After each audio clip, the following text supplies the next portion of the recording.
Iphawula emva kwalesisinqumo senkantolo, indlu enkulu kaZulu ithe iyasemukela isinqumo esicacise ukuhlonzwa nokukhonjwa kwesilo. UMisuzulu kaZulu ithini njengengonyama yamaZulu.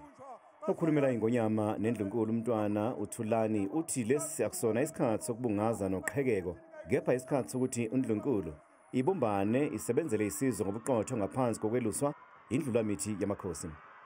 Iphawula emva kwalesisinqumo senkantolo, indlu enkulu kaZulu ithe iyasemukela isinqumo esicacise ukuhlonzwa nokukhonjwa kwesilo. UMisuzulu kaZulu ithini njengengonyama yamaZulu. Okhulumela ingonyama nendlu enkulu umntwana uThulani uthi lesi akusona isikhathi sokubungaza noqhekeko, kepha isikhathi sokuthi indlu enkulu ibumbane isebenzele isizwe ngobuqotho ngaphansi kokweluswa indlulamithi yamakhosi. Umntwana waseyibindini uthi ingonyama inxusa zonke izindlu zendlu enkulu kuba zibumbane zibuyisane njengoba lesinqumo siyiligxathu lokuvuselelwa kokuqina obunye nokuthula endlu enkulu. Ezinye izakhamuzi zakwaZulu ziphawulile ngesinqumo senkantolo.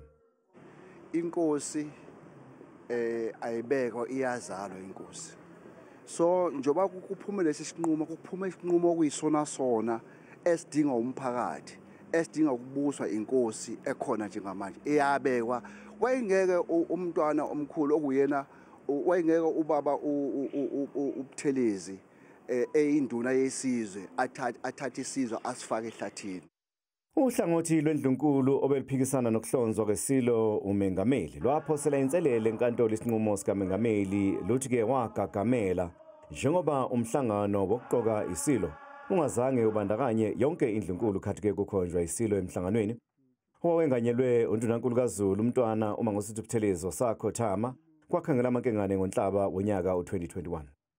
Kulo mhlangano kwafundwa incwadi yefa eyayibhalwe indlovukazi uMamfumbi eyabamba ubukhosi emva kokukhothama kwesilo uGoodwill Zwelithini kaBhekuzulu ngomhla zili-12 kuNdasa ka-2021. Le ncwadi yayicacisa ngokuthi isilo uMisuzulu kaZwelithini isona esithatha isihlalo emva kokukhothama komntanenkosi. Lo mhlangano waholela ekungeneni kwesilo esibayeni esigodlweni sakwakhangela amankengane kwaNongoma mhla zingama-20 kuNcwaba ka-2022 kanye nokunikwa kwaso isitifiketi sobukhosi enkundleni iMabhida eThekwini mhla zingama-29 kuMfumfu ka-2022.